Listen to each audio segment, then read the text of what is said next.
Добро утро, почитувани слушатели на Радио Лидер. Втор ден, нажалост, во Република Македонија по трагичните настани во Кочани, во кои досега загина 59 луѓе, најголем дел од нив млади, многумина се повредени, многумина се во македонските болници, многумина се во странство преку механизмот на Европската Унија. Повредени од Македонија беа примени во Србија, во Бугарија. Денеска е ден на жалост во Бугарија, денеска е ден на жалост и во соседна Србија. И Босна исто така. И Босна и Херцеговина. Ово утро заедно со мене Искра Коровешовска. Искра, многу е тешко да се биде новинар во вакви ситуации. Ние често велиме доколку се е добро, нашата работа е досадна, но не мора да биде волку лошо. И првиот ден неделата и вчера ми беше никогаш потешко во животот да си ја вршам работата. Со постојани обиди да се спречам да не ми излезат сите емоции, бидејќи освен плач и тага, кои нема човек во држава што не ги чувствува, и гнев и револт и борба самите со себе да успееме некако прво да ја завршиме работата за која што сме платени, која што е ваква каква што е, за жал во вакви ситуации, за среќа во други ситуации, како и да е многу тешко. Например, луѓето што се на терен исто така во Кочани деновиве одвај успеваат да изменаџираат самите со себе, да известуваат онака како што треба, тешко исклучително. Но ние не ни можеме и не ни треба да зборуваме за тоа колку ни е тешко. Градоначалникот на Кочани Љупчо Папазов вчера си поднесе оставка, неотповиклива оставка од функцијата. Трагично е она што се случи, но и трагично е дека од моментот на несреќата па до овој момент градоначалникот не се обрати ниту еднаш, ниту на нацијата, ниту на своите сограѓани. По оној кривично правен дел, очигледно е дека тој засега не е констатирана одговорност кај него од страна на обвинителството и од страна на полицијата. Но од еден морален аспект, сметам дека и кочанчани и македонскиот народ воопшто заслужија да слушнат збор 2 од него за оваа дискотека на смртта. Истото го мислам уште од првиот момент. Тоа беше неделата утрото, како теча часовите потоа и бројките станува уште пострашни. Очекував дека барем ќе се обрати. Тука немам дилема дека најмалце што може да направи и можеше да направи е од старт оставката неотповиклива, меѓутоа мораше да им се обрати на кочанчани како човек прети се. Пострашно е што бројките ќе стануваат, убедена сум дека уште поцрни заради фактот што многу критична состојба се уште голем број луѓе, особено оние кои се испратени во странство. Вкупно еве, чисто за бројките, 72 пациенти се лекуваат надвор од државата. Вчера се испратилни дополнителни 21 пациент. Чисто како статистика која звучи многу морбидно. Термин статистика во овој случај. Како статистика ова е ужасно, но она што исто така е ужасно е тоа дека ние не научивме ништо од тоа што се случува по светот. Имено вчера, веќе втор ден откако малку барем оладија е првичните емоции, малку ми се разбистри паметот, почнав да истражувам за вакви случаи во светот. Видов неверојатна бројка на ноќни клубови кои изгореле. Последните примери се да речем од една Шпанија. Има примери во Обединетото кралство, има примери во Русија, има примери во Тајван, има примери во Тајланд, има најголемијата несреќа во Бразил, каде што скоро и илјадници се загинати. Пиротехника во ваков тип? Сегде е пожар предизвикан од пиротехника. сегде. И она што е одговорност на нашите законодавци во изминатите години е тоа дека никој не следел што се случува по светот и никој не се инспирирал да направи измени во македонското законодавство, затоа што на крајот од денот тие луѓе за тоа се платени. И сега има една ситуација во која што ние се наоѓаме во овој момент, се обидов да ги побарам законските регулативи за користење на пиротехника и сватив дека ние имаме прилично ригорозни регулативи, каде што е предвидено дека вие треба да повикате пожарна, треба да тоа да го прави сертифицирана компанија, треба да има и брза помош присутна кога е во затворено. Истото важи голем дел и за наотворено. Мора, знаете како, кај нас пукаат огномет за роден ден, а не пријавуваат во полиција. Тоа треба да го прави сертифициран некого. Не за џабе, тоа е опасна играчка. Ситуацијата е дека кај нас тоа никој со години не го почитувал и не туку мора да размислиме конечно во Македонија да се забрани употреба на пиротехника на затворено. Затоа што станува збор за една прилично примитивна технологија и една технологија која, како што видовме, кога ќе се спои со нестандардни услови, односно субстандардни услови на објект кој е дискотека, може да предизвика ваков хаос. Она што е официјална информација е дека пиротехниката во дискотеката во Кочани ја однеле од бендот. Не значи тоа дека покојниот Андри или Панчо ја носеле, тоа е една поголема група, имаат менаџер, имаат трупа и така натаму. Суштината е дека тие правеле ист ваков настан во Скопје пред една недела и таму имало ризик за случување на нешто слично, затоа што и таму се користела истата пиротехника. Она што јас го имам како информација дека бендот бил одбиен од МКЦ, да речеме, затоа што сакале и на нивниот концерт внатре да го прават. Тоа од МКЦ не им дозволиле да користат пиротехника. Токму тоа суштината е дека мора да се забрани пиротехника. Мора да се забрани користење на пиротехника во затворено сегде и под никои услови. Зошто не го забранил собственикот на дискотеката на смрт? Одговорноста е кај него, затоа што на крајот од денот, затоа што тие немале подпишано законски договор за настанот, кога немате вие подпишано договор за настанот, одговорноста е кај објектот, затоа што тоа не е настан на ДНК, тоа е настан на објектот. Да ти донесат. Мислам, тука е... Сега, не си дозволил да се донесат. Ти си одговорен за нив, затоа што станува збор за твој објект. Се сложувам. И тука нема дилема, значи, за во делот на правната одговорност, дека е кај него. Во делот на... Ајде да ги расчлениме. Ајде. Еве за индивидуалниот случај, одговорностите еве од врвот. Темата е дека не сме да имало законски е забрането, да треба да имаме уште поригорозни закони, меѓутоа сега е во моментов е доцна да зборуваме дека треба да има поригорозни. Види, начинот на кој е користена таа пиротехника е незаконски и предизвикува кривично дело, нели, нарушување на општата безбедност. Проблемот е што во Македонија ние пукаме огномети цело време, јас не. Јас сум против вакви работи целиот мој живот, но пукаат огномети, прават прскалки и така натаму, а никој тоа не го прави по стандард и онака како што треба да се прави. Лјупче, зошто е тоа дискотека? Таа куќарка која што е намената и легализирана 99-та како, нели, за лесна индустрија, зошто е тоа дискотека, ноќен клуб, кабаре, во кое што наназад имало постојано такви типови на екзотични злочувања. Да, видовме и огно, жени со оган што играле танчерки кои баш така си се манифестирале. Значи, свесно да дозволиш дека тој објект можеш да го употребуваш да ти биде дискотека во која од секаков профил луѓе ќе доаѓаат, тоа најмалку важно. Болката е што се децата во прашање. Прашањето е клучно.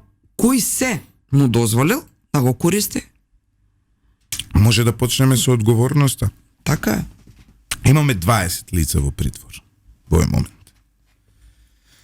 Голем дел го имаме тука поранешниот директор на Државниот пазарен инспекторат, имаме раководители од ДПИ актуелни, го имаме поранешниот министер за економија, и имаме поранешната државна секретарка која го подпишала фалсификатот, лажен, фалсификуван, како се вика, лиценца. Фалсификувана лиценца. Но институциите ќе си истражат пред се обвинителството затоа што е преголемо за тие да го стават под тепих, да беше некаква политичка приказна одамна ќе го ставеа. Но ова е преголемо за манипулации. Но ајде да направиме во делот на моралната одговорност една анализа и во делот на институционалната одговорност и во делот како да излеземе како поорганизирано општество од се ова. Прво, првата одговорност е кој што сака нека ми каже, колку сака нека ми замери. 1/3 од присутните внатре биле малолетници во 3,5 сабајле. Значи, доколку ова е организирана држава, доколку овде постојат било какви особини на држава, уште денес, уште вчера, социјални служби треба да одат во сите фамилии кои што имале малолетник таму. Некои изгубиле малолетник таму. Жално е. Но, нивните родители може имаат и друго дете. Ние имаме сериозен проблем со неодговорно родителство. Кога вие од најмала возраст го учите вашето дете дека е нормално во 3 сабајле да биде во дискотека, која ќе порасне тоа дете и која ќе стане Дејан Деко, кој ја држи оваа дискотека, он ќе пушта малолетници внатре. Ние, системската, подривањето на системот доаѓа од семејствата. Од најмала возраст доаѓа. Апсолутно сум согласна. Од најмала возраст, и ги гледам кочанчани бесни и се е во ред, и разбирам, и јас се чувствувам исто, и јас сакам да кршам, но вашите деца до 18 години се ваша одговорност. И кога вие дозволувате тие да не се дома во 3 сабајле, кога вие фаќате врски за некој да ги пушти во диско во 3 сабајле, вие директно го креирате корумпираниот систем за кој ние зборуваме. Затоа што луѓе без граница потоа стануваат возрастни без граница. А возрастни без граница придонесуваат да се случи ова што се случи. Значи почнуваме од семејствата. Да, поразана сум како мајка на ќерка која што за безмалку 1 месец ќе наполни 15 години, колку практично ова сито што го зборуваш не го применувам. Тоа не значи дека не сум се нашла во ситуација да се борам со себе на темата, дека не сум дека ми треба социјална служба да дојде и да ми каже Искра, ти не си соодветен родител, не си доволно тврд, не чувствуваш доволно и не имплементираш доволно одговорност кон твоето дете, но дека родителите мора да најдат начин да го изменаџираат брзиот технолошки развој со возраста на нивните деца и дека мора да најдат друг начин како да ги воспитуваат, бидејќи ова е де факто погрешен правец. Основната пора на општеството е семејството. Домот. Од таму почнува се. И овде имаме сериозно потфрлање во домовите. Кој како има потфрлање, знаеш ли зошто? Заради тоа што се во постојана динамика и борба за подобар живот, за повеќе пари да одговорат на потребите.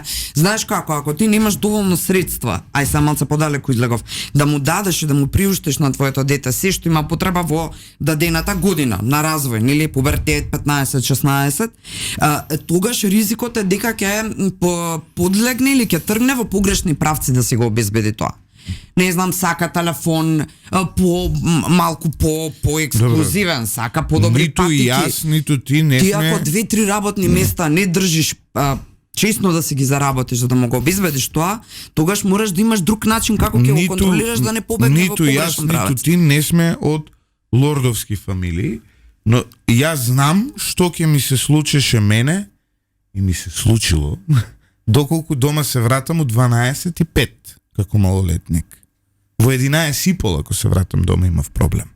Суштината е дека со неодговорното родителство почнува се. Каде продолжува? Одговорноста на сопственикот. Ој човек, ово што го направил, овој субстандарден објект, овие фалсификати, овие заобиколување на законот, првенствено одговорноста е кај него. Затоа што он заработувал и правил пари, ставајќи го ризикот на сите внатре. Вика Даниел Вучков, ајде нека каже новинарот на колку години прв пат влегол во диско. Сум влегол пред 18 години, но сум излегол пред 12 часот. Одма ќе ти кажам. Јас не сум имал ограничување, морам да бидам искрена, никогаш за ништо, па не ми фали ништо. Да. Имале моите другарки со кои што сум растала и можеби со тие примери, јас кога ќе му кажав на татко ми, ама знаеш тато, сите деца ова прават, па сите ако се фрлаат у Вардар, ти ли ќе се фрлаш? Сите ако се наркомани, ти ли ќе бидеш наркоман? Мене секој што ми го зборувале. Може тоа ме прави денес да бидам фрустриран, за разлика од вас кои сте ослободени, нели? Јас можеби имам лошо воспитување, не затоа што сум следал правила, затоа што ден денес следам правила, затоа што се што работам во животот е по стандард и над законот и така нато. Може јас сум ретардиран и во оваа држава јас сум ретардиран. Па ја. Значи затоа што постапувам така како што постапувам. Затоа што во фирмата сите документи ми се чисти, затоа што имам платено до последен денар данок, затоа што се е направено како што треба да биде направено, јас сум ретардиран во оваа земја. Паметен е Деко. И вие што сте влагале пред 18 години, вие сте најпаметни. Јас сум будала, затоа што верувам дека може да постои систем и верувам во словото на хартија. Јас сум ненормален, вие сте нормални. Вие сте се снашле, ве пуштиле внатре. Извинете, но тоа е реалноста. А дека постои криза на родителството, постои факта, затоа што сите психолози... Криза е основата на се ова. Сите психолози последните статистики велат дека имаат мнозинство клиенти, ако може така да се рече пациенти, кои се малолетни. Почнуваме. Проблемот е во домот. Вториот проблем. Проблемот е во сопственикот на овој објект. Тој Деко. Тој системски со години го ставал со фалсификати, проневери, дајање мита и така натаму. Го ставал во ризик животот на илјадници луѓе кои секој ден поминувале таму. Тој човек е злосторник. Не може да има друга квалификација за него. Затоа што со години свесно и со намера имал проблем. Значи, од домот одиме кон бизнисот. И во Македонија нормално е вие така да имате бизнис.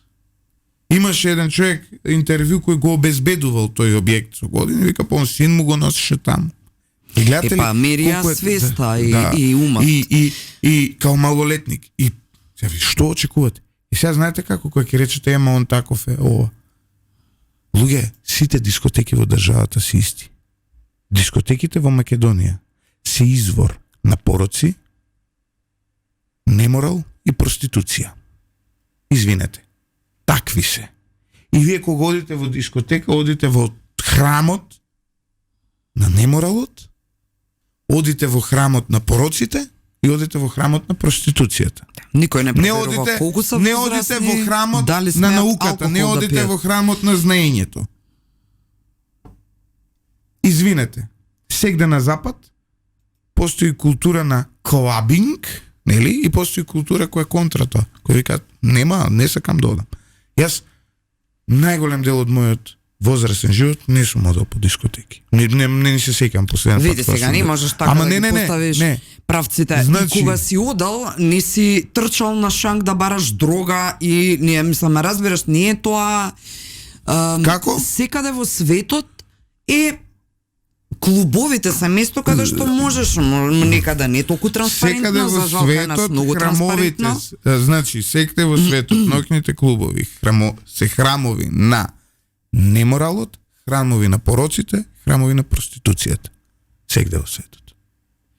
И како такви, државите се должни многу повеќе да ги регулираат, Тоа е за да точно. не дојде до тоа што доаѓа, односно за да не бидат ова што се. Суштината е дека кај нас вика шобен тие тамо во тој град немале ни едно диско.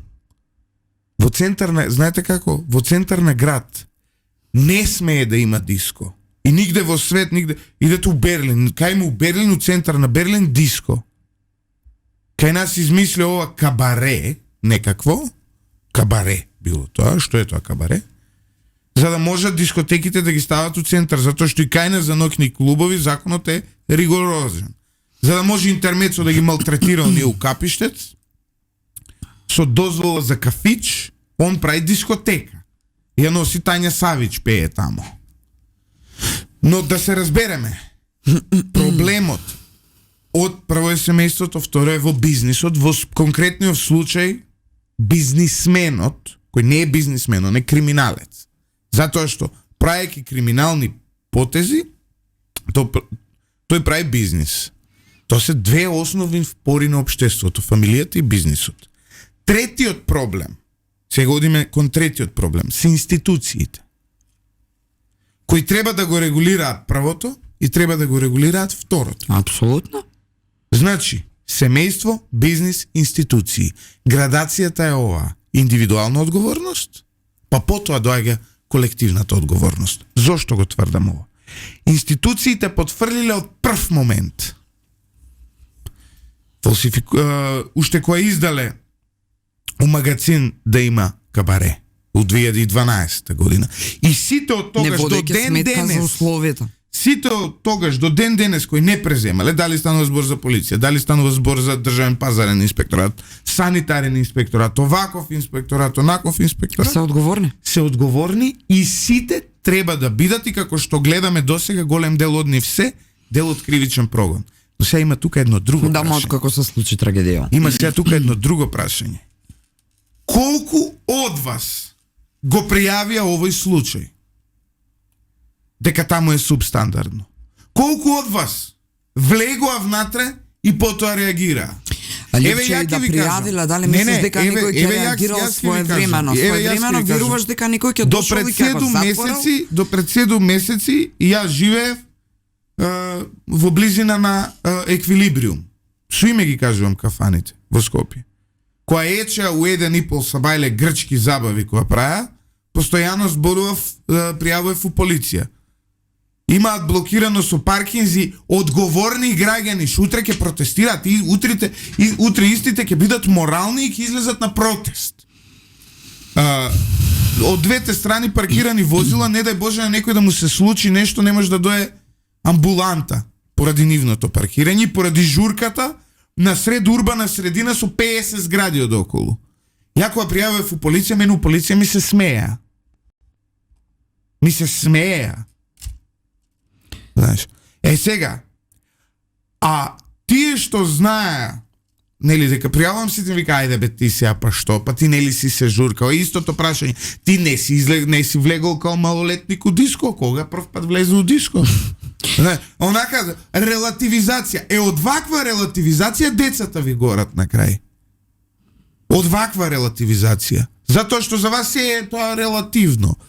Или како, вчера некој идиот пишал, па вика, шо сега пишувате дека бендот ја носел пиротехниката, тоа што е важно и што немале договор. Како бре не е важно, тоа е најважно. Како може ти да влезеш да правиш нешто без тоа да ти е правно решено? Како може ја и ти да правиме емисија правно? Ова не постои правен субјект, на диво да пуштиме антена, да окупираме фреквенција. Ама било дозволено, сам си го имаш одговорот, го кажуваш што самите изложување на фактиве одговорот. До сега никогаш не било санкционирано вакво однесување, или барем не се сеќавам. Понекогаш знам дека имаше казни некакви за интермецо, ама која пак се функционира и си работи. Не се сум излагувала таму, значи ми било и пријатно и сум уживала. Сегде во свет, сегде во Европа, сега свет да не ширам, сегде во Европа, 18:00 часот, се што е во град е затворено. Се знае кај она Ептен централно градско подрачје туристичко што е као кај нас би било плоштад и улица Македонија и Кеј, таму би можеле да работат после 12. Ептен, нели се друго што е резиденцијално нема работење после 12. А моментов според Андреј Угриновски сите политички каравани за избори влегле во шупата.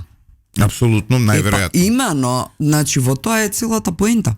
Најверојатно. Сега, ако ја читав колумната изутринава на поранишниот главен уредник на Дневник Дарко Јаневски, ако сега не се удри врз секое каменче и не се крене да се открие секоја одговорност, најконкретизирачка, најструктурална, најмикроодговорност, ние држава нема да имаме.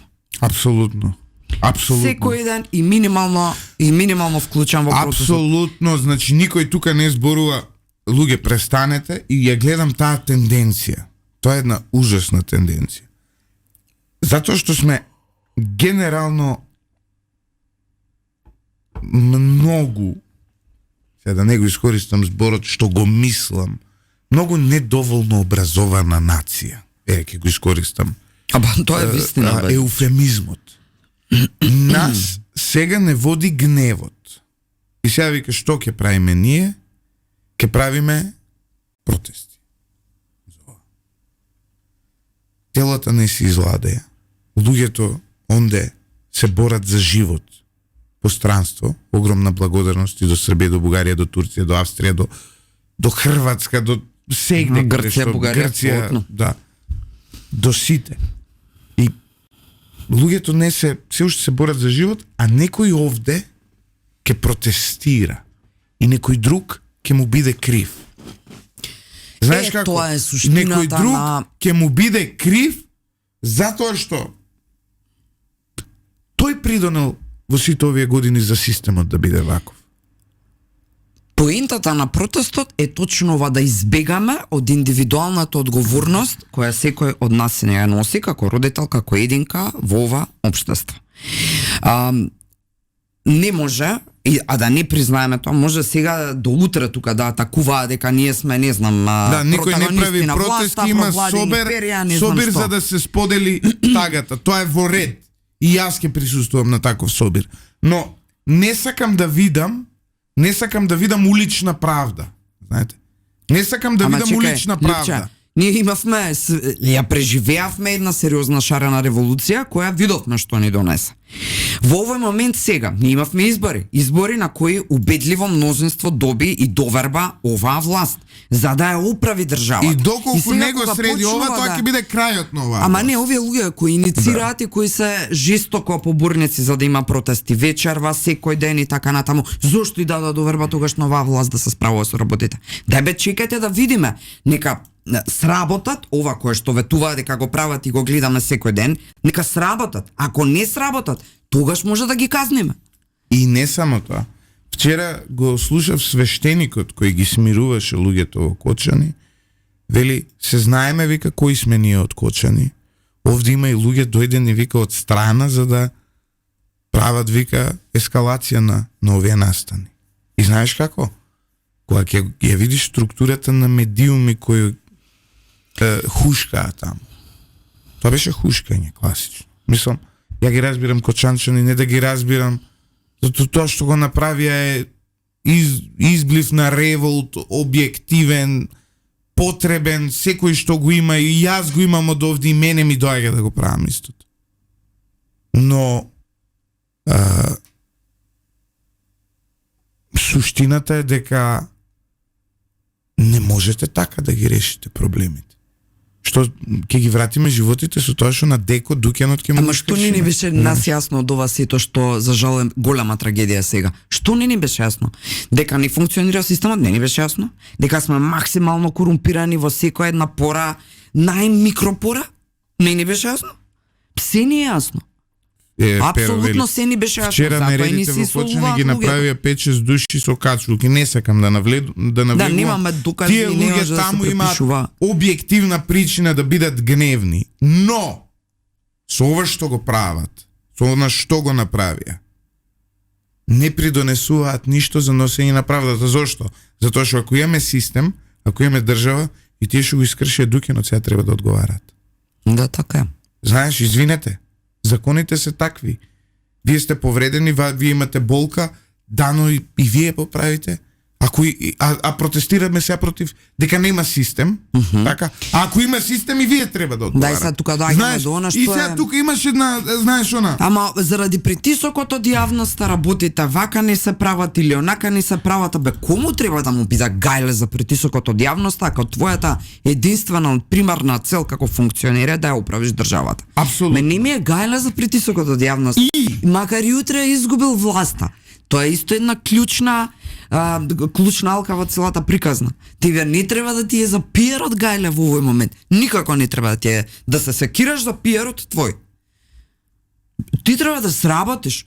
Колку и да е брутално, колку и да е лошо, колку и да ќе ти штети, може утре и ќе паднеш од власт. Тоа се реформите, тие болат. Тие не може да се нежни. Оти кога се работи за отстранување на канцер од телото, тоа не е нешто што е лесно, тоа е болен процес. Ти сечат дел од кивото, така?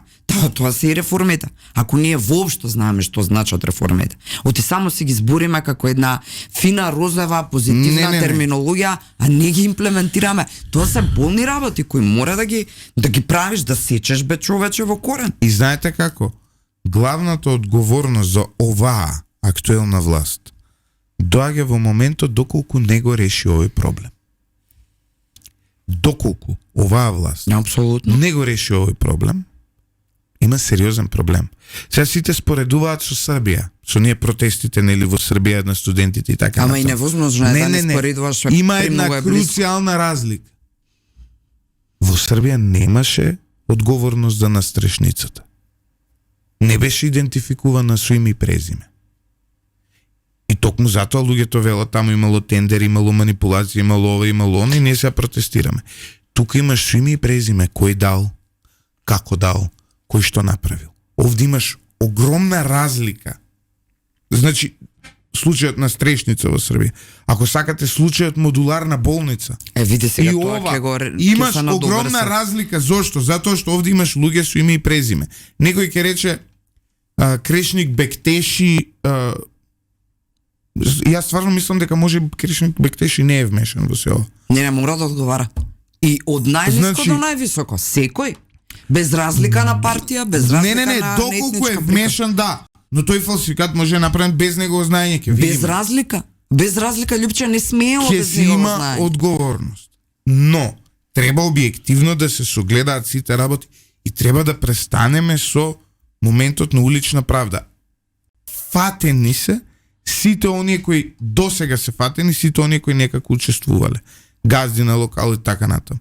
Обезбедувањето вчера го гледав, вели јас вика извлекував луѓе, сега мене ме судат. Ако треба да ме судат за тоа, добро. Воретно има една друга работа. Господине, вие како обезбедувач сте должни да контролирате влез на малолетници. Тоа ви е дел од работната задача, доколку сте сертифициран, а верувам дека се, вие треба тоа да го знаете. И сега, тоа што вие сте спасувале луѓе, кои претходно сте ги ставиле во ризик, not a problem to me.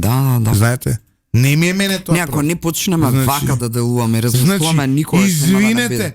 вие сте тие кои сте ги пуштиле малолетниците внатре. Енде!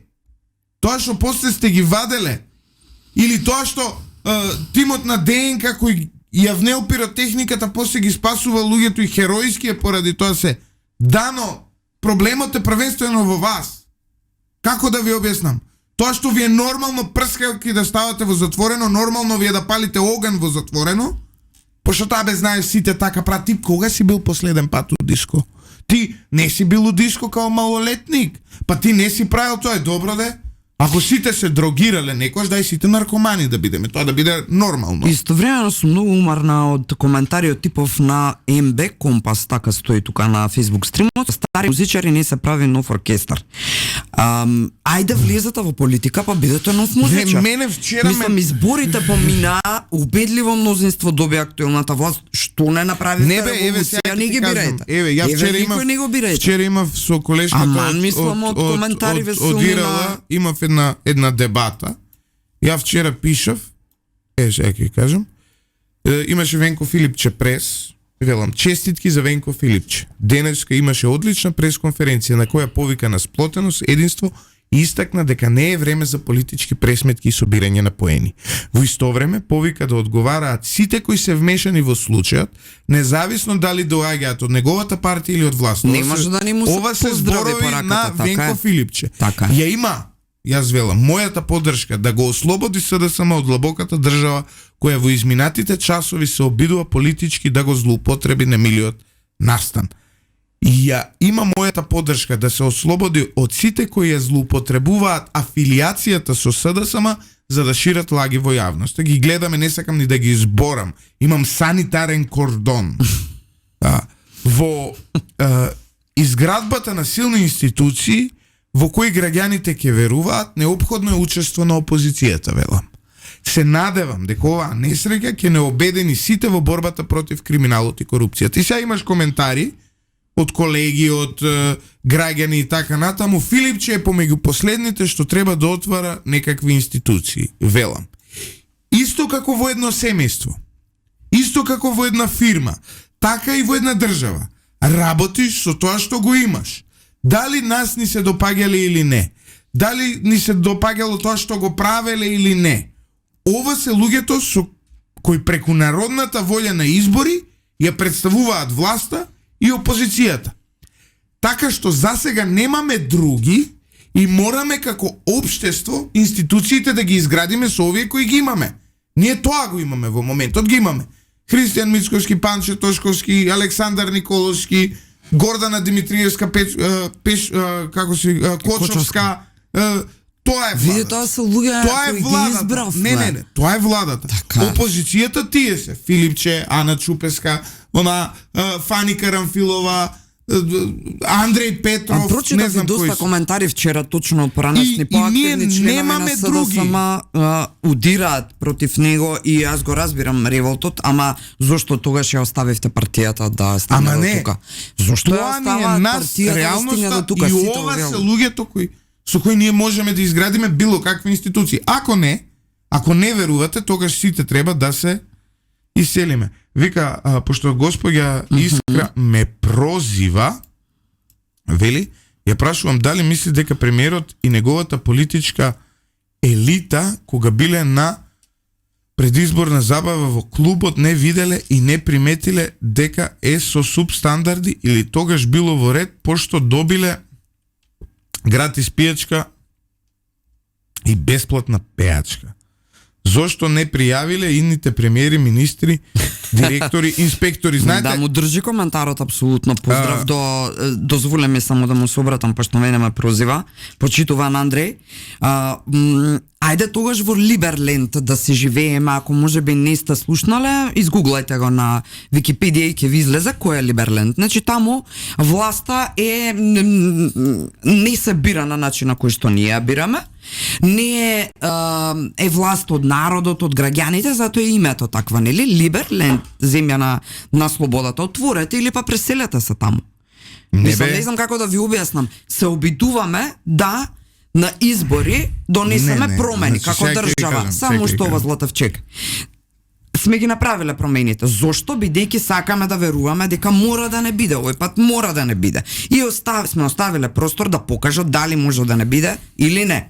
Вие колку пати, господин Андреј, сте отишле во некој клуб, дискотека, каде што сте си испиле гага пијачка, сте му завршиле работа на газдата или свеќа за мирисање? Има се една друга работа. Многу е лесно, вака јас на вас, вие на мене. Има една друга работа. Сега некој кој иде у диско, он иде да се забавува, не иде таму со метро, нели да мери растојание помеѓу маси и што се случува. Но, ја имам друг проблем.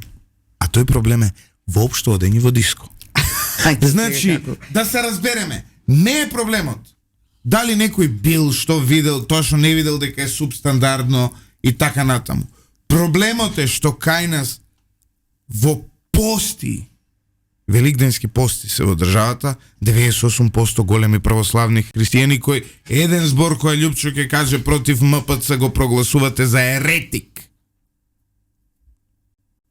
Во сред пост, во најголемите, како се вика, пуштате малолетни деца во храмот на проституцијата, храмот на пороците и храмот на неморалот. И сега вие сте тие кои нас ќе ни продавате како општество, како треба да изгледа, или кој како влегол, што влегол. Луѓе, престанете со тоа. Потребно е само во државата да се спроведуваат стандарди и потребно е, знаеш како? Оној кој вози расканта на кола по улиците во Скопје, што чури и загадуваат позади, тој сега ќе најде да збори како треба да изгледа системот. Затоа што прв ќе протестира, утре пред една недела, доколку ја спроведе оваа акција власта. И пред една недела сите овие субстандардни објекти да беа затворени како дискотеки. Пред една недела. Да. Ти знаеш какви протести ќе имаше низ градовите. Вие не оставате без ноќен живот. Кај ќе одиме сега ние? Нов режим, еден замена, друг вие дојде. имате режим, градите... Пред една недела да се случеше тоа. Пак доаѓаме на тоа дека јавноста, мислењето не треба да ги интересира актуелните функционери. Значи не е важно што во моментов пиарот ќе му наштети на твојот личен пиар. Земи, сработи ја работа во онака како што треба, макар и на ризик дека утре ќе бидеш шиканиран, ишкртан, никогаш веќе избран и така натаму. Сакате држава или сакате мандат? Тоа треба да е важно на оваа власт. Не се бориме за мандат, туку за држава. Утре да има загинати од некоја расканта на кола, 15 загинати да има, утре сите ќе речат еве нема стандард, корупција се. А утре да дојде власти и да рече сите коли пред 2010 година произведени нема да смеат да се возат, и знаеш што ќе биде у нашата држава? Да ќе биде хаос. Па со кооператорите сте врзани, па пари ќе правите и така натаму. Дур прва работа што ја правиш кој ќе те сопре полиција е да вртиш телефон, никогаш во животот не сум го направил тоа. Дур прва работа кога ќе треба да одиш на доктор е да најдеш човек, ова за жал сум го правил затоа што за живот се работи. Дур прва работа кога ќе исполниш нешто од некој закон за некој документ е да бараш човек да платиш да ти заврши, ова не сум го направил.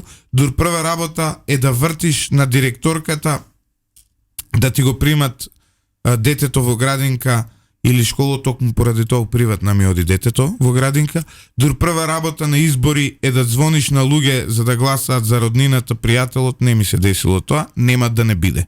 Во право сте, пријателе. Во право е апсолутно Никола Георгиев. Одиме со кратка пауза за реклами, по која се враќаме во вториот дел, почитувани слушатели. Се надевам дека сме едукативни и пред било што. Промената на свеста е овде.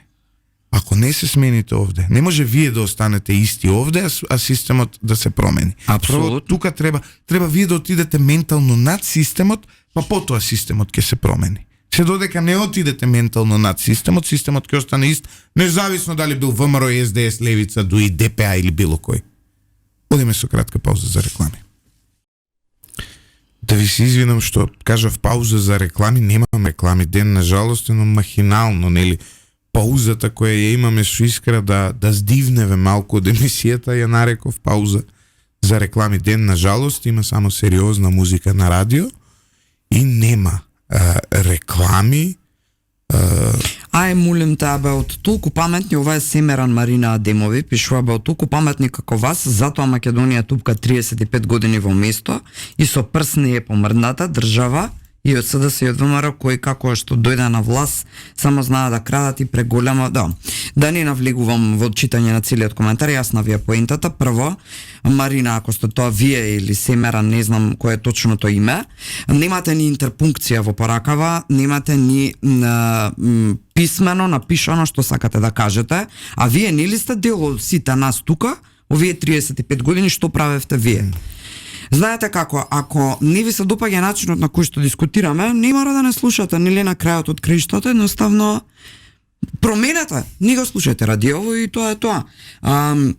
Се додека секој ден од нас не си погледне во огледало да си поразговара најмалку еден пат во денот со себе си, да види докаде е, што е, колку е реално објективен, стабилен, емотивно зрел и така натаму. 100 пати сум кажал. Ниту сум лекар, ниту имам лекар у поширока фамилија. Не сме од таа професија. Досега имам десетици ургенции, дали знам некој од медицински за некој да положи како се вика анатомија. За полагање на возачки испит. За се. Сите овде сакаат се да завршат со врски и кога не оди, знаеш, после системот е крив. Ние сме сите, ние го градиме системот. Ја не знам што имате вие, почитувани слушатели, како перцепција за тоа што е системот. Вие сте системот. Сите ние сме дел од системот. И овој систем ќе биде онаков како што се однесуваме сите во него. Вклучително и тие кои одат по дискотеки, вклучително и тие кои се газди на дискотеките, вклучително и тие кои ги регулираат дискотеките као полиција, као инспекторати, сите сме ние дел од системот. И трагедијата на еден е трагедија на сите. Ама не сме ние свесни за тоа, Лепче. Треба да се освестиме. Треба да се освестиме. Ја за тоа ве подсетувам дека Илија Лазаров подсети на тоа како полагаше правосуден без завршени додипломски студии синот на Џафери. Кој одговараше за тоа? Никој. Во Министерството тогаш на за правда има луѓе кои ги имаат тие документи. Тие мора да ги проверат. Вчера се шегував, ме прашува сопругата, велја, зошто има 9 обвинители, вика, на случајов? Како е таа пракса? Па викам, има 9, затоа што тие 9 да ги собереш немаат мозок за еден. Не, сериозно, не е смешно. Така е. Нивото на нашето правосудство е таков. Таткото на Вања Ѓорчевска, сега последниве докази што излегуваат, покажуваат дека година дена гревот му го берат на човекот, ни крив ни дужен, година дена во притворе, дете изгубил, тој човек е уништен целосно. Го направи и криминалец. Уште едно подсетување ева на снимките кои беа како бомби, така наречени емитувани. Благодарам Перо Ангелов, одлично. Кој крена глас во тоа време на бомбите заради тоа што се пуштаа приватни разговори и им беше интересно да гледаат сеир цела држава. Кој крена глас и рече, чекајте бе, дајте да ја видиме корупцијава и криминалов. Па потоа кој крена глас? Ние слушавме само приватни разговори, ние не слушавме суштински. Кој крена глас се злоупотребуваше смртта на децата кај Смилковско езеро, која ги лажеа родителите дека не се тие вистинските виновници? Кој крена глас? Апсолутно. Кој крена, сега да извадам милион примери имаме ние. Ние живееме во едно длабоко хипокризично општество.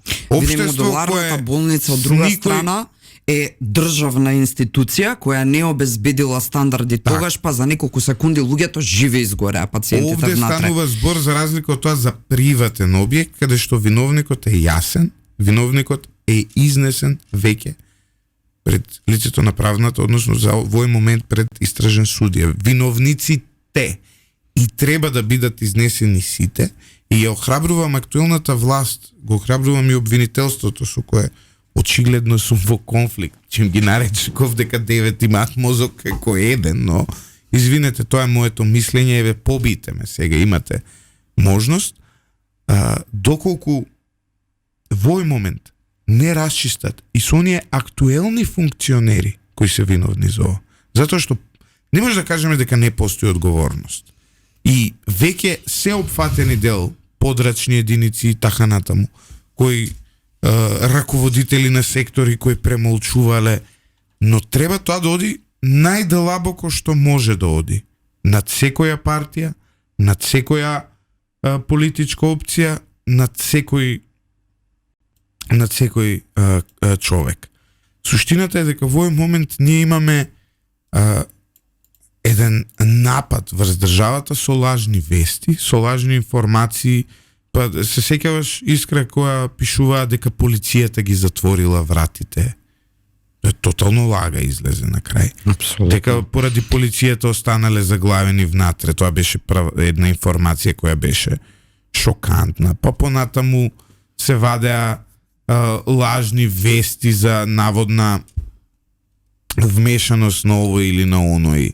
Па сега се вадат информации за тоа кој имал се вакви кабариња, па кој имал дозвола, кој немал дозвола. Па излезе информација дека всушност доколку вие побарате да имате кабаре и доколку не ви одговорат во законски предвидениот рок, ви можете да го отворите без да ви дадат лиценца, затоа што тоа се вика молк на администрацијата. Има тука толку многу небулози законски, толку многу злоупотреби, што ова мора да се стави крај час поскоро. Вчера излегов низ Скопје, кафулињата се празни. Ова говори за една колективна траума. Потоа може да видите дали како е расположението на народот. Ливче, нема друга реченица по-автентична во моментов од таа дека ако не се потрудиме држава да направиме, ја губиме во многу брзо време. Како да ја направиме? Од корен да ја градиме. Да, ние сме вратени илјадници чекори назад, благодарение, ако правиот збор е благодарение на нашата несовест и индивидуална одговорност. Апсолутно.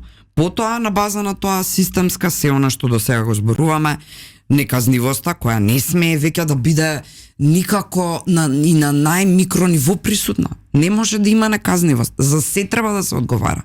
Апсолутно за се. Да, еве тука во Италија нема шанси ова да се случи. Во кладилница 3 врати има помошни, а јас кога бев во една насоба во казино, едно мало казино, препуно со луѓе, а една врата има, не дај Боже нешто да се деси, сите ќе испогинат. Не само тоа. Значи, тука имаме и друга димензија. Јас пред зграда, пред влезна врата која ќе паркираат автомобил. И тоа, знаеш, ја тука имам нешто работа. За 5 минути ќе завршам. И ти го гледаш и му викаш, шо ако овие 5 минути ја доживеам срце в удар и поради тебе не може амбуланта да влезе. Или при сега слушателот кажува за Италија, сме прошетале сегде. Мене па и поради образованието и поради професијава многу повеќе сум шетал. Па ти еден мал кафич со 5 маси има 2-3 излези. Сегде.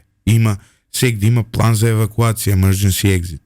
Кај нас план за евакуација, освен во приватниве болници и во шопинг моловите у Скопје, јас не сум била во дискотека, конкретно јас, во есен, во Германија, дискотека каква ни приближно немаме ние услови, немаме ни приближно какви што беа во таа дискотека. Прво, колку беше висок таванот, да речам, нели, од каде што стоиш подиумот и така натаму до горе.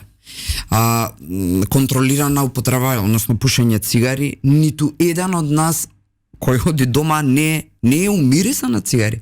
Вентилацијата е на најврвно ниво, начинот на кој што е обезбедена дискотеката од надвор, паркинг местата, влезот, до такво нешто нема ниту приближно. Ни 10% од нашите ноќни клубови не изгледаат така како оваа дискотека. А ја води и е собственик босанец, да речеме, да бе, ама може... човек од Балканот, кој таму има друг мајндсет, друга свест, други предиспозиции, а да е тука дома фалсификувана лиценца. И ти гледаш и викаш, чекај, како? Па нели дигитално општество сме, имаме министерство за тоа со години, имаме, како се викаше тоа, за администрација предходно беше, сега е за дигитализација, имаме агенции, плати зимаат луѓе така натаму, па сегде у свет тие работи доаѓа инспектор на QR код ти проверува све. Немаш од ти документов, па печат ставил некој фалш. QR код се отвара и се гледа таму. Блокиран ли си платил ли данок, и зашо имаш лиценци, смееш да служиш алкохол, не смееш, тоа е многу едноставна работа. Сега да се разбереме, ние не зборуваме тука за комплицирани системи. Ова е преедноставно да се реши, но доколку се направи ова, па нема да може после да прават злоупотреби. И ни в тоа име суштината. Ти треба као граѓанин да можеш да му ја провериш лиценцата на објектот кој ќе влезеш. А не по институции. Јас сакам да знам што јадам, како јадам, дали јадам во регулиран објект или не јадам во регулиран објект на крајот од денот. Треба самиот да можеш да ги провериш овие работи.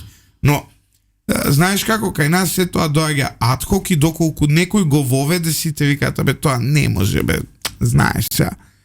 Па вие па сега тоа не може, тука никад така не било. И тоа што никогаш така не било, не им даван за право да прават што сакаат и после ќе умираме мака као пилци. И деца надежта на Македонија ќе губи, знаат, меѓу овие млади луѓе кои ги гледав по фотографиите, има одлични студенти, има деца, златни деца. И сега, што да им каже човек на тие родители, што да му каже човек на ово општество, но не постои поголема болка од таа која менуваат сега родителите на овие деца. Не постои во ни една болка не е толку голема. Колективна е болката и оваа болка ќе продолжи се додека не се организира општество кое нема да ве толерира во вашите глупости. За жал, ова ќе биде тест за актуелните носители на функции, колку ќе покажат дека сакаат држава, односно сериозно ќе удрат најсилно секаде онамо каде што треба. За оваа владеачка структура, доколку не го положи овој испит, мислам дека нема да има следен испит. И овде нема ни прелазна оценка. Или ќе го положат, или ќе паднат. Вчера имаше еден собир на студентите каде што се обрати министерката за образование. Видов веднаш потоа, па зошто се обраќала министерката, им го угушила гласот на студентите. Луѓе, сега треба сите да молчиме. Ден на жалост. Не треба сега да врескате. Врескањето на Румена Бужаровска е врескање на сите оние кои не уништуваат со години како општество. Да врескаш во денови на жалост е сатанизам. Класичен пример на омраза. Да се активираш како поранешен мотиватор и учесник во шарена револуција, потоа седнат во владина фотелја и сега повторно да морализираш е дно. Значи, апсолутно дно. Значи не. Извинете. Вие сте примерот кој ние не треба да го следиме. Не сте пример за морал, не сте пример за етика. Не сте мене ме обвинувавте дека сум некаков поддржувач на ВМРО, дека јас сум дел од режимот и така натаму. Јавно преку овој микрофон кажувам доколку оваа влада не излезе на крај со овој проблем. Оваа влада треба да си оди. Јас го кажувам тоа. Ако сум поддржувач на ВМРО, ако сум слеп послушник на ВМРО, како вие што сте слепи послушници на оние кои не доведоа до овде, никогаш не би го кажал ова што го кажувам во овој момент. Затоа што не сум никаков слеп послушник, само имам вклучено разум, а тој разум ми покажува дека вие сте послушници, поданици и дека со вашиот пример ова општество може само да тоне. Исто и Македонија да стане храм на неморалот, на пороците и на проституцијата. Затоа што вие ја направивте Македонија една голема штала дискотека.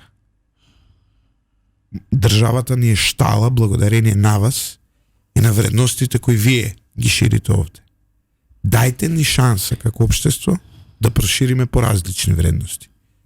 Или, ако не ни оди, на крајот од денот, секогаш можеме да се спакуваме и да си одиме од овде. Искра, за крај?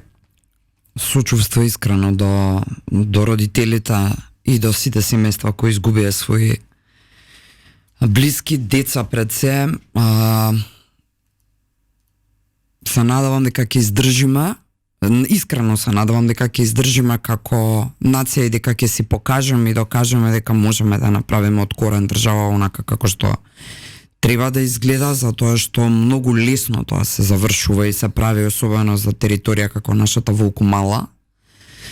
Неопходна е за конкретниот случај да има и верувам дека ќе биде така, навистина верувам затоа што сум оптимист и затоа што гледам дека борбата оди во тој правец, доколку не си да ќе се спакуваме, едноставно тоа е има крајната порака. На крајот оваа емисија ќе завршам со Нелсон Мендела.